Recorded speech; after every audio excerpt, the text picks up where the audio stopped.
Public ఇక ఇప్పుడు మా రాముల తాత చెయ్యాల కదా, మరి పెద్ద మనిషి ఇయ్యాలే మిగురం ముంగటేసుకున్నాడో పిలుద్దాం. తాత ఏం చేస్తున్నావే? అలా వెనకటి ఏడున్నావురా? మన ఇద్దరం కలిసి ఓ కాడికి పోయొచ్చేది ఉన్నారా? ఓ పంచాయతీ తెంపి రావాలి జల్లి నాడు. నడతానవా? ఆయన ముట్టు తిప్పుకుంటా నిలుతానవా? మరి ఇన్నావురా? దా జల్లిరా జల్లిరా. ఈయన పెద్ద జల్లికుంట జమీందార్ అని ఎక్కడికో పోయి పంచాయతీ తెంపత్తడాట. చేసే కొలువు ఎలుగబెట్టే తెలివి లేదు గాని వచ్చిరాని కథలన్నీ పడుతుంటాడు. ఓ తాత ఏడికే పోయేది? నేను ఏడికో ఓ కాడికి ఏట్లోకి పోతానని నీకు ఇచ్చులు కచ్చకాయలు అన్ని చెప్పాలి అంటే ఎగురం తక్కువదానా? నువ్వు ముందుగా రాసిచ్చిన వార్తలు చక్కగా చదవరాదు? నా గురించి నీకెందుకు ఓవర్ యాక్షన్ చేయకురా. ఏంది నీ గురించి నాకెందుకా? వార్తలు తీసుకొని వస్తా అని నెల నెల నువ్వు తీసుకుంటున్న జీతం ఎట్లా వస్తుంది అనుకుంటున్నావు? ఈ నెల జీతం నీ చేతికి రావాలంటే నువ్వు ఏం చేస్తున్నావు, ఏడికి పోతున్నావు అనేది నాకు చెప్పాలి. నేను పోయేది కూడా ఓ వార్త గురించే. నీ లెక్క పని పాట లేకుంటే రికాం తిరుగుతలేను దేశాలు పట్టుకొని. అది ఒక చాలా ముఖ్యమైన ముచ్చట. ఓ ఇద్దరు నడుమ పంచాయతీ దింపేటందుకు పోతాను. పోవాలి వీడు ఏడు ఇంకా అత్తలేడు. అదే నేను అడుగుతున్నది, ఏ ఇద్దరు లీడర్ల నడుమ పంచాయతీ తెంపుదామని పోతున్నావు? ఏం పంచాయతీ అది? బా దీనికి ముచ్చటేందో చెప్పేదాకా గోరి వచ్చినట్టే పట్టి ఇడవకుంటుంటారా దీని మంది కొంపలు ముంచే ముఖంలో మురంగొట్ట. అరే గా ఇద్దరు మా పూపాచి ఎంపీలు ధర్మపురి అరవింద్ సారును బండి సంజయ్ సార్ల నడుమ మాటల ఉద్యమం నడుస్తాందే, దాన్ని ఆపేటందుకు పోతానా? అవును, ఇద్దరికిద్దరు నువ్వేం చేయలేదంటే నువ్వేం చేయలేదని పంచాయతీలు కొలుసుకుంటున్నారు కదా. ఏందే రావుల తాత బాబు ఫోన్ చేసి రారా అని పిలిచాను. ఎందుకే ఏమైంది? అరే ఓ కాడికి పోయి ఓ పంచాయతీ దింపి వచ్చేది ఉన్నదిరా. ఏమో బాగా నిలుగుతాను ఏంద్రా ఈ కరంద కొమ్మకు. అరే మీరిద్దరు పోయి ఏం పంచాయతీ తెంపుతారే? ఆ బండి సంజయ్ సార్ను ధర్మపురి అరవింద్ సార్ను పార్టీ ఆఫీస్ లో కూర్చుండబెడతా. మీ ఇద్దరు నడవ ఎందుకు పొసుకుతలేదు? అసలు మీకు పంచాయతీ ఏ నుంచి వచ్చింది, ఎందుకు వచ్చింది, ఎవరు నిందిస్తాను, అసలు ఎవరిది తప్పు ఎవరిది ఒప్పు అనే ముచ్చట్టు తెలుసుకుంటా. వాళ్ళను ఇద్దరిని మంచిగా గట్టిగా అడుగుతా నేను. ఇంకేముంటదే వర్గ పోరు, పార్టీ అన్నాక అది లేకుండా ఉంటదా? నేనెక్కువ అంటే నేనెక్కువ అని ఏ పార్టీలైనా ఉండేదేనాయే. అరే పువ్వు పార్టీ అంటేనే కర్మ శిష్కనకు కట్టుబాట్లకు పెట్టింది పేరు అన్నట్టు ఉంటది. అసలు పార్టీలు ఉన్న ఈ పెద్ద లీడర్లే ఇసొంటి పంచాయతీలు పెట్టుకుంటే ఇక కార్యకర్తలు ఏమనుకోవాలి చెప్పు? వీళ్ళే చక్కగా ఉంటలేరు, ఇసొంటి ఈ పువ్వు పార్టీలో మనం ఉంటే మనమేం పొగ చూడతామని అనుకోరా కార్యకర్తలు? ఏరే పార్టీ దిక్కు చూడరా ఇక? అవును, నువ్వనేది కూడా నిజమేనే. పార్టీ పెద్దలు చక్కగా లేనప్పుడు కార్యకర్తల నడుమ కూడా వర్గాలు ఏర్పడేది అనుకోరా?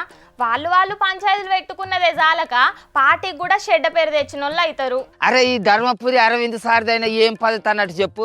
ఒకప్పుడు తెలంగాణలో పువ్వు పార్టీ అంటే ఎట్లుండేది? బండి సంజయ్ సారు అధ్యక్షుడు అయినాకనే పువ్వు పార్టీ తెలంగాణలో మస్తుగా బాతకపోయింది. అసలు బండి సార్ను ఈయన బదనాం చేస్తే ఎత్తెత్త పద్ధతి అన్నట్టు ఏమొస్తుంది ఈయనకు అట్లా బదనాం చేస్తే? ఏమోనే ఎలక్షన్ల ముంగట వీళ్ళ పంచాయతీ ఏమో గాని గెలుపోటమిల మీద ప్రభావం చూపెట్టేటట్టున్నది కదా అని భయపడుతున్నారట పువ్వు పార్టీ కార్యకర్తలు. భయపడరా మరి? బండి సంజయ్ సారు పువ్వు పార్టీకి అధ్యక్షునిగా ఉండి బాగా పొడుగు చేసిండని చెప్పుకుంటాడు కదా. మరి ఆయన అధ్యక్షునిగా ఉన్నప్పుడే 2 ఎంపీ సీట్లు కూడా ఓడిపోయాను. మరి అదెత్త జరిగింది అది చెప్పాలి కదా అని అనబట్టే ఈ అరవింద్ సారు.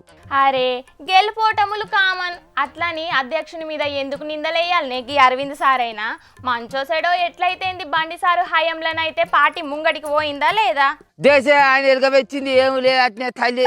అదంతా పువ్వు పార్టీ కార్యకర్తలను దాంట్లో ఉన్న పెద్ద పెద్ద లీడర్ల కష్టార్జితమేనా అని చెప్పుకుంటాడు అరవింద్ సారు. అందుకోసమే కదా వాళ్ళిద్దరు నడువ నువ్వెంత అంటే నువ్వెంత, నువ్వెంత అంటే నువ్వెంత అని తొడలు కొట్టుకుంటా పంచాయతీ ఇంకా ముదురుతూనే ఉన్నది. గిట్లయితే ఇక ఇప్పుడు రాబోతున్న ఎన్నికలల్లో పార్టీ ముంగడికి పోయినట్టే. అందరు కలిసి సమిష్టగా కష్టపడి పార్టీని అధికారంలోకి తీసుకొచ్చేటట్టు చూసుకోవాలే గాని గీసొంటి పంచాయతీలతోటి ఏం వస్తుంది చెప్పు? అది ఎవరు చెప్పాలి? ఇక మా పార్టీ అధ్యక్షుడు కిషన్ రెడ్డి సార్ అని ఉన్నాడు. కట్టె ఇరగద్దు పాము సావద్దు అన్నట్టే చూస్తా అంటాడు. అరే వాళ్ళిద్దరిని పిలుచుకొని కూర్చుండే పెట్టుకొని అరే మీ ఇద్దరు నడువ పంచాయతీ ఏందా? మరి ఈ అల్కదక్కువ పంచాయతీలతోటి మీకు ఏమవుతుంది, పార్టీని ఏం చేద్దాం అనుకుంటారు అని అడగాలనా వద్దా? ఆయన విలువడు, వాళ్ళని అడగడు, వాళ్ళ పంచాయతీ ఒడవది. అందుకోసమే కదా నేను రంగంలోకి దిగి వాళ్ళ పంచాయతీ ఏందో అరుచుకుందామనే పోతానా.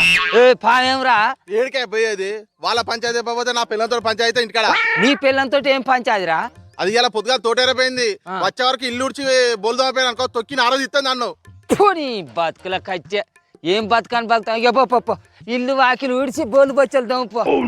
బతుకాని బతుకుతానవా? సిసి ఈ బండి సంజయ్ సార్తోను అరవింద్ సార్ది ఏం పంచాదో ఏమో వీళ్ళేది కూడా ఆల్మొగల పంచాది లెక్కనే అవుతుంది అది తెగేదెన్నడో పార్టీ బాగుపడేదెన్నడో మరి వీళ్ళు ఇద్దరు నడవ ఎక్కడ చెడ్డదో ఏమో కానీ అయినా కూడా అందరు కలిసి బండి సార్ను పువ్వు పార్టీ అధ్యక్ష పదవి నుంచి దింపిరి అయినా కూడా మరి ఈ అరవింద్ సార్ కండాల నిప్పులు ఎందుకు పోసుకుంటున్నాడో వీళ్ళిద్దరు నడవ రాజకీయం ఏందో రాగా తెలుస్తూనే లేదు పాడై చూసినారులా బీజేపీ వాళ్ళ కథ ఎట్లున్నదో వాళ్ళ దాంట్లో వాళ్ళకే పడతలేదట మొన్నోపారి అమిత్ షా సార్ వచ్చి ఎవ్వరు పంచాయతీలు పెట్టుకోకుండ్రి అందరు కలిసి పనిచేసి ఈ తాప తెలంగాణలో ఎక్కువ ఎంపీ సీట్లు గెలవాలి అని చెప్పిపోయిండట అయినా కూడా లొల్లులు పంచాయతీలు అయితేనే ఉన్నాయట మరి ఎలక్షన్ల నాటికి అందరు కలిసి పనిచేస్తారో నాకు నేనే నీకు నువ్వే అనుకుంటా ఎవల దారి వాళ్ళు చూసుకుంటారో చూడాలి మరి ఏమైతే